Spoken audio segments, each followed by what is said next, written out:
Here's some good news. U.S. could soon end mass phone surveillance program exposed by Edward Snowden. So the program used to collect billions of call logs per day for the NSA. This is what Edward Snowden revealed.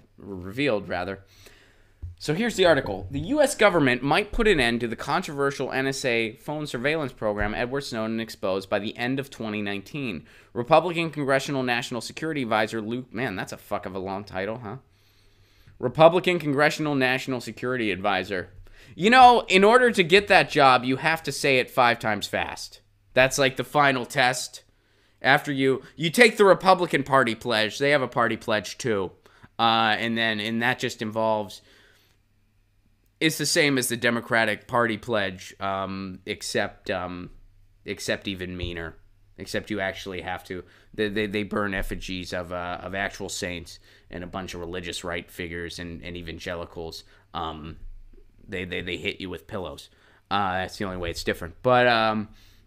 But they take that, and then to get that job, you have to say it 5 times fast. You have to go, Republican Congressional National Security Advisor, Republican Congressional National Security Advisor, Republican Congressional National Security Advisor. What do you do for a living, sir? I'm a Republican National Security Advisor, Congressional Nationals. Already bored. I'm already bored.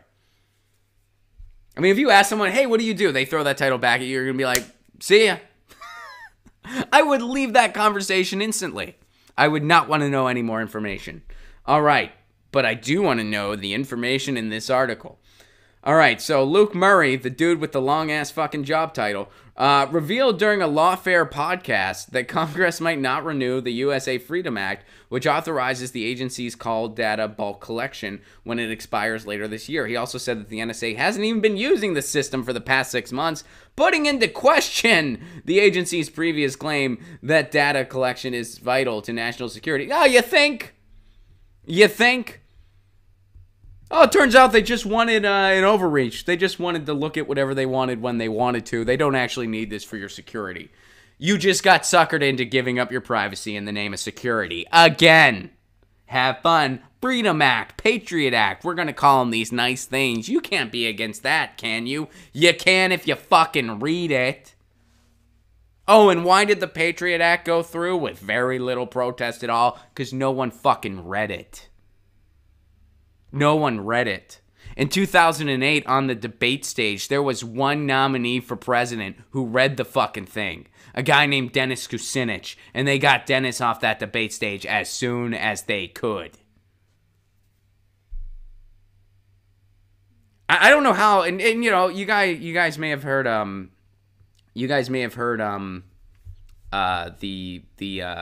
interview I have with Dennis Kucinich. I don't know how that guy maintains his optimism. I really don't. I really don't.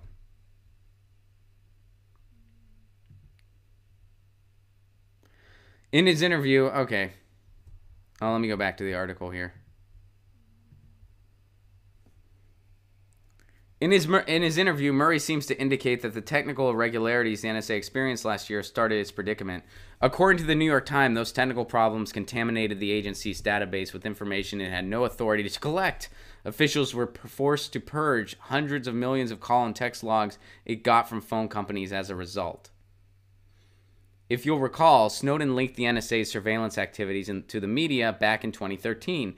This particular program gathered domestic calls metadata that shows callers, recipients and the time of contact. It allowed the agency to find associates linked to terrorism suspects. Under the program's original form, phone companies had to hand over all the logs they collect to the government. The USA Freedom Act, approved in 2015 due to intense backlash from Snowden's revelations, softens its power to an extent.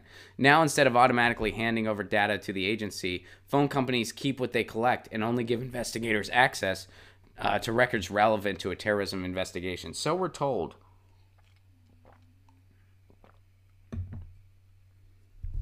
While the Freedom Act cut down the number of records the NSA collected from billions per day to a few hundred million per year, its scale remained huge. The agency got access to 151 million call logs in 2016, even though it only obtained court orders for 42 targets. In 2017, it got its hands on 534 million records despite investigating 40 suspects only. So I guess we'll see. I mean, hopefully this thing goes away. It's a bad act, and it should go away. I guess we'll see. And it was called the USA Freedom Act. Hopefully they let it expire. Get your news on with Ron. Don't you want to know what's going on? We're getting our news on today. Get your news on with Ron. Don't you want to know what's going on? We're getting our news on today. Yeah, yeah, yeah. You can tweet me an article at Ron Placone. We'll go through it together and make it our own. Get your